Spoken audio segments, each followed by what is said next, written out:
Hello everyone. I hope you guys can, let me pull this closer. Hope you guys can hear me. I'll check the video and the sound after I've recorded this. I hope everybody's enjoying our big time out. And so hopefully we can get through some of the material and get you guys moved on.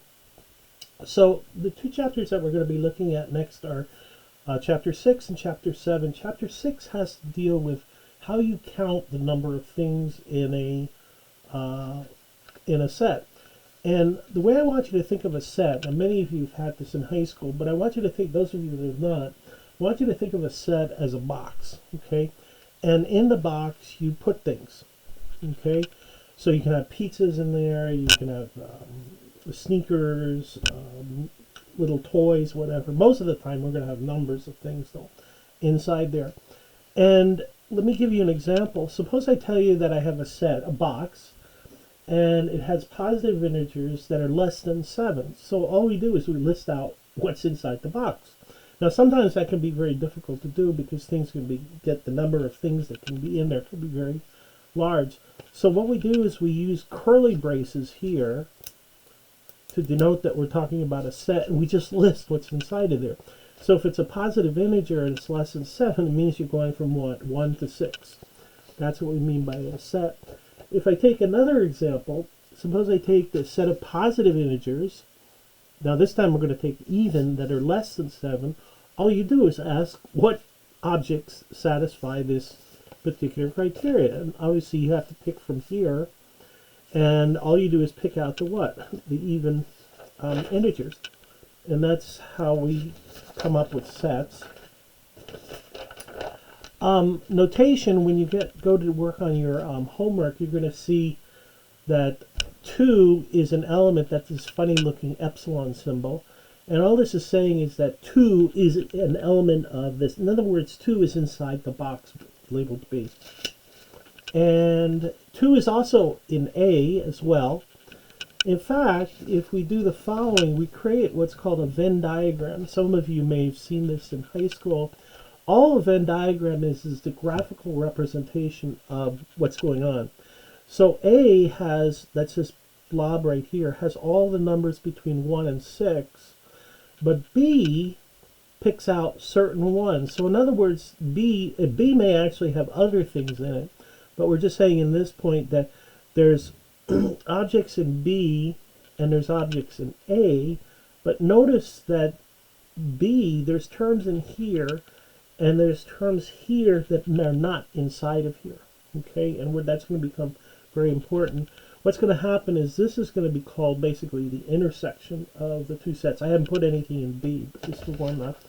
And so what we say is that the overlap, I don't know what's in here, but I'm just saying that there's something that's in common between these two sets, and we denote that with an intersection.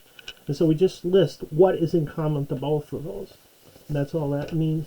So the notation is that the intersection, that's this upside down U, is just given by 2, 4, and 6.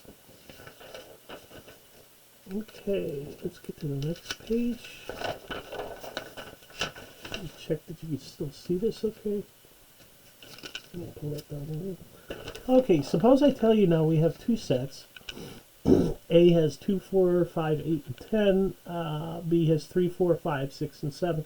And what we'd like to do is make a Venn diagram. It's just a graphical representation of what's going on.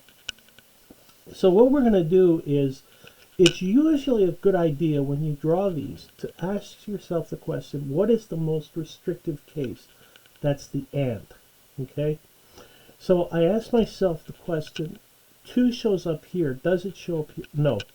4 shows up in both places. 5 shows up. No, no. So in other words, the intersection is going to be 4 and 5. And I'll talk about the union in just a second. So the intersection of those two sets is just 4 and 5. Now we talk about what's called the union. And the way I want you to think about this again is boxes. I have a box A, and I have a box B, and I dump them into another box, which we could call C.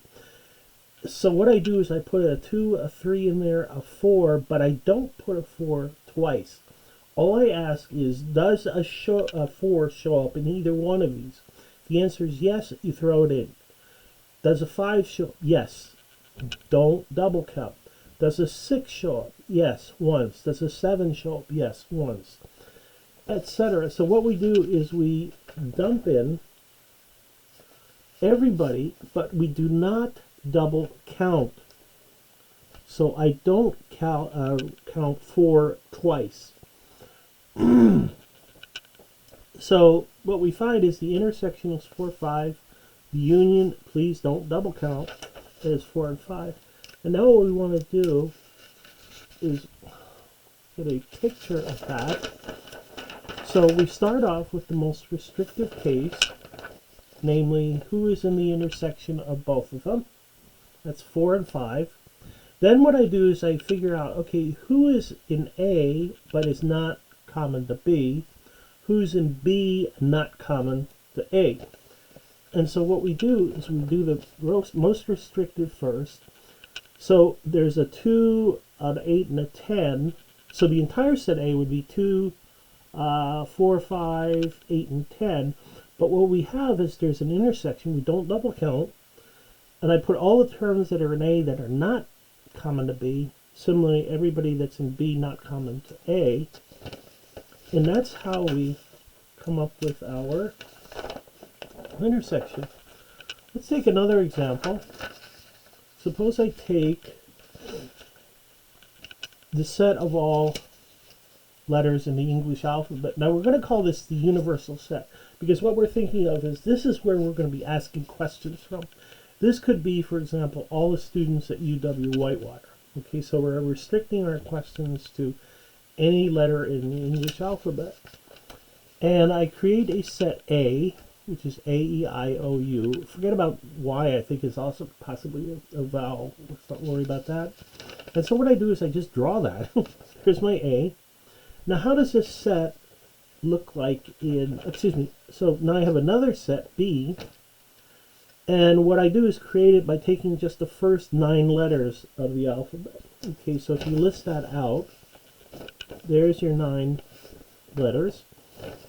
And there's my set B. And what we're going to do is we're going to combine these two inside of our universal set to get a Venn diagram. Okay, so what I do is I start off, here's my A, here's my B. Now, does A and B have anything in common? Well, let's see, A shows, notice I'm starting with the smaller set, right? So I take A, it shows up in both places, E shows up, I shows up, O and U do not. So what that means is there's something in common between these two sets, but there's objects set here in A that are not in B. So what we do is we look at the intersection. Usually we go to the most restrictive. And I ask what's in common between these two sets. That's the intersection. So that's A, E, I. O doesn't show up here, so it's not in the intersection.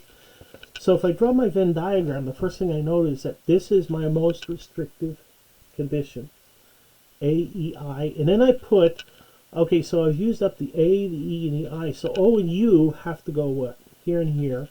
All the others like B, C, D, etc. have to go in here.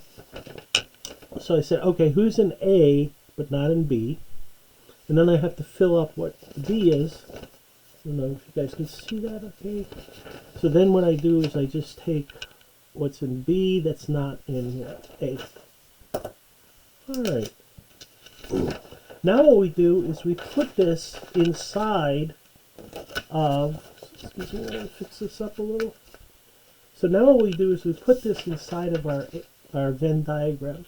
So what I've got is the universal set is all the letters, right?